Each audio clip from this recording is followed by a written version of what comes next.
Hello दोस्तों, आप सभी को स्वागत है मेरे YouTube चैनल दिशा साइंस ट्यूटोरियल्स। आज हम बात करेंगे नंबर सिस्टम की, यानी संख्या पद्धति के बारे में। इस तरह से आज समझा देंगे, कभी नहीं भूलोगे। तो चलिए हम बात करते हैं आगे। फर्स्ट है नेचुरल नंबर, यानी प्राकृत संख्या। तो सबसे पहले हम ये देखेंगे इसका डिफिनेशन क्या है। गिनती की संख्या को प्राकृतिक संख्या कहते हैं। एग्जाम्पल ले लीजिए, 1, 2, 3, 4, 5 डॉट डॉट डॉट करते करते ये इन्फिनिटिव तक जाएगा। सेकेंड है आपका होल नंबर, यानी पूर्ण संख्या। गिनती की संख्या में शून्य को शामिल करने पर जिस संख्या का समूह बनता है उसे पूर्ण संख्या कहते हैं। यानी नेचुरल नंबर में आपको शून्य को शामिल करना है, तो क्या बनेगा 0, 1, 2, 3, 4, 5, 6, 7, 8, 9 डॉट डॉट कर। तो इस सभी संख्याओं जो है होल नंबर कहलाएगा।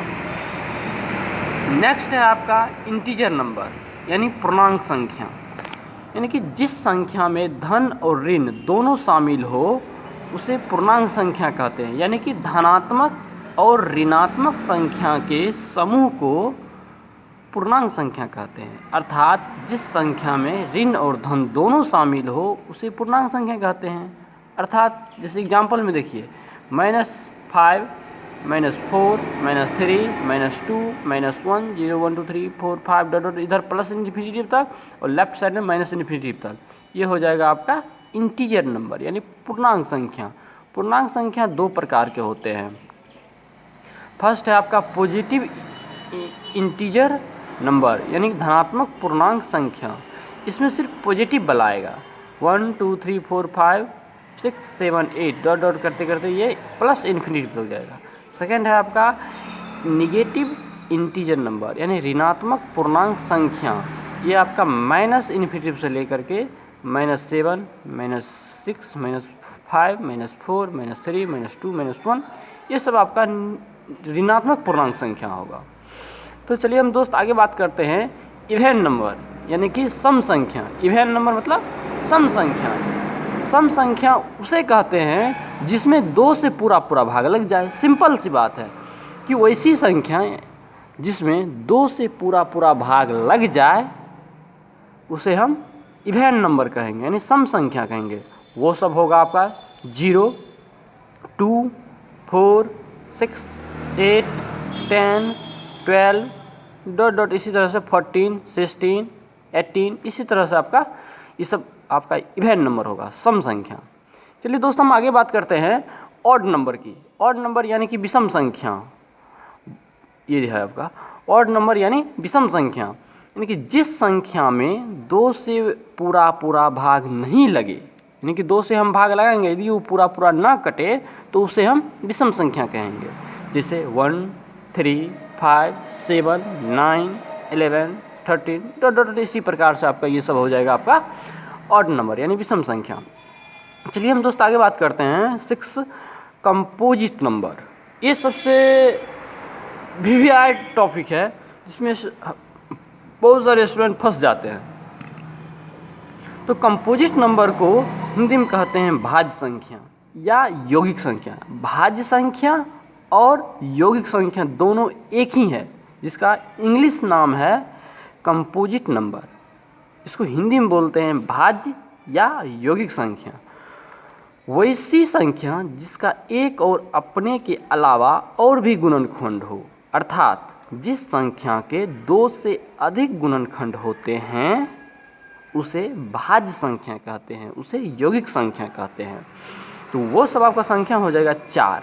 सबसे छोटी भाज्य संख्या यदि कोई पूछे तो वो 4 होगा, 1 नहीं होगा, क्योंकि 1 का गुणनखंड तो 1 ही होता है, अलावा उसके अलावा और कुछ तो है नहीं। 2 कहिएगा तो 2 को गुणनखंड हो जाएगा 1 और 2, तो हमको इसमें 2 से अधिक चाहिए, तो 3 भी नहीं होगा। इसका गुणनखंड हो जाएगा 1 और 3, तो ये भी आपका नहीं होगा। और 4 का देखिए तो 1 भी होगा, 2 भी होगा और 4 भी होगा, यानी कि 2 से अधिक गुणनखंड है। इसलिए सबसे छोटी आभाज्य संख्या 4 होगा। और इसके आगे 6 8, 9, 10, 12, 14, 15, 16, इसी तरह करते करते ये सब आपका अभाज्य संख्या होगा, सॉरी भाज्य संख्या होगा, जिसको हम यौगिक संख्या कहते हैं, कंपोजिट नंबर कहते हैं। चलिए हम नेक्स्ट बात करेंगे प्राइम नंबर की। प्राइम नंबर यानी कि अभाज्य संख्या ऑब्लिक रूट संख्या, यानी कि प्राइम नंबर इंग्लिश नेम है, इसी को हम अभाज्य संख्या कहते हैं, और दूसरा नाम है इसका रूट संख्या। वैसी संख्या जिसका दो ही गुणनखंड होते हैं, यानी केवल और केवल मात्र दो गुणनखंड होते हैं, अर्थात वो जो संख्या एक और अपने आप से कटता है, एगो एक से कटेगा, एक अपने आप से उसी संख्या से कटेगा, तो उसे हम अभाज्य या रूट संख्या कहते हैं। जैसे हम देखेंगे 2, और फिर इसमें देखिएगा एक नहीं होगा, क्यों? तो कहिएगा कि एक का गुणनखंड तो एक है, फिर एक होगा, नहीं, एक का गुणनखंड ओनली वन केवल और केवल एक होता है, इसलिए एक आपका ना ही भाज्य है और ना ही अभाज्य होगा। तो अभाज्य संख्या सबसे छोटी अभाज्य संख्या 2 है, और 2 से स्टार्ट होता है। 2, 3, 5, 7, इसमें देखेंगे 2 का गुणनखंड मात्र 1 है और 2 है। उसके बाद देखेंगे 3 का भी गुणनखंड 1 है और 3 होगा। फिर आगे 5 का गुणनखंड आपका 1 होगा और अपने आप 5 होगा। 7 का गुणनखंड देखेंगे 1 होगा और अपने आप 7 होगा। इसी तरह से प्रत्येक संख्या जो है इसका केवल और केवल 2 गुणनखंड है, केवल और केवल 2 गुणनखंड है। तो इसलिए हम इसको अभाज्य संख्या कहेंगे, यानी कि रूट संख्या कहेंगे। चलिए हम दोस्त आगे बात करते हैं को प्राइम नंबर, सह अभाज्य संख्या की बिल्कुल आसान परिभाषा के साथ। को प्राइम नंबर यानी कि अभाज्य संख्या वैसी दो संख्या जिसका मोसो यानी HCF एक हो, उसे सह अभाज्य संख्या कहते हैं। चलिए दोस्त हम आगे बात करते हैं को प्राइम नंबर सह अभाज्य संख्या, यानी कि वैसी दो संख्या जिसका मोसो यानी HCF हाईएस्ट कॉमन फैक्टर एक हो, उसे सह अभाज्य संख्या कहते हैं। यानी कि दो संख्या आपको लेना है और उसका मोसो यदि एक हो तो वह सह अभाज्य संख्या कहलाएगा, को प्राइम नंबर कहलाएगा।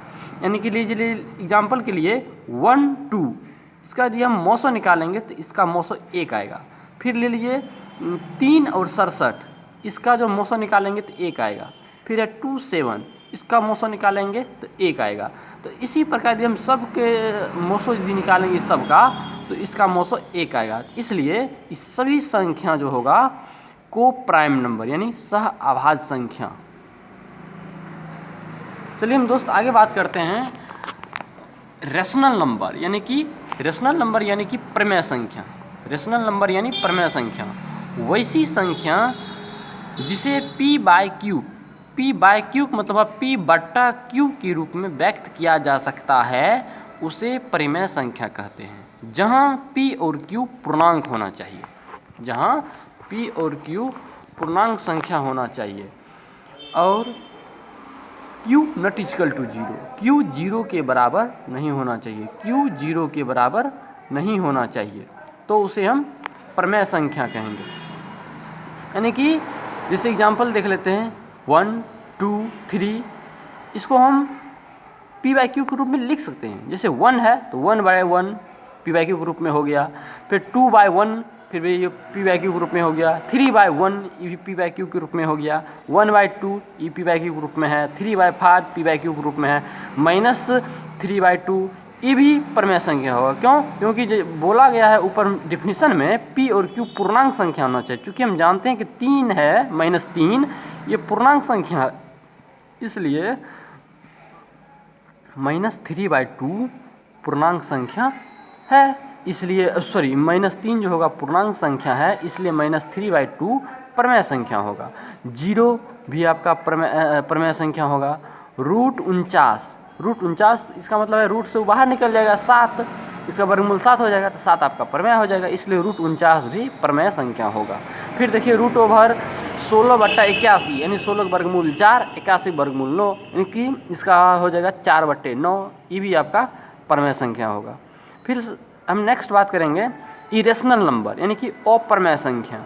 अप्रमेय संख्या वैसी संख्या जिसे हम p/q के रूप में व्यक्त नहीं कर सकते हैं, यानी कि जो रूट से पूर्णतः मुक्त ना हो, उसमें हमेशा रूट लगा ही रहेगा, उसे हम अप्रमेय संख्या कहेंगे और इसे हम p/q के रूप में लिख भी नहीं सकते हैं।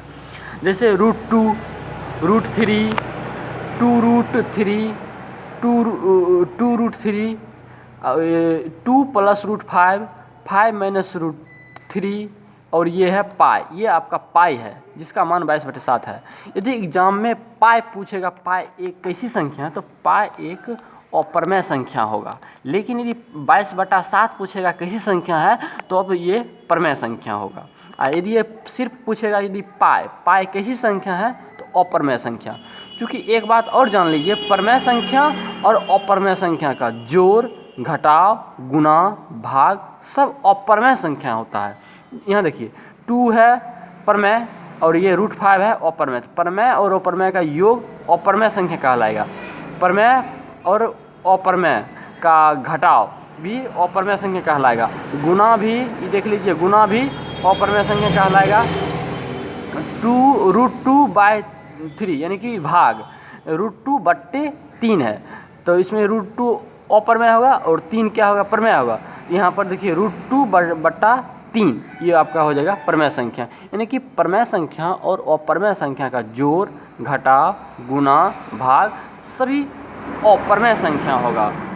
तो हेलो दोस्त, तो हम आशा करते हैं ये वीडियो आपको बहुत अच्छा लगे, और यदि अच्छा लगे तो इसे सब्सक्राइब करना ना भूलें।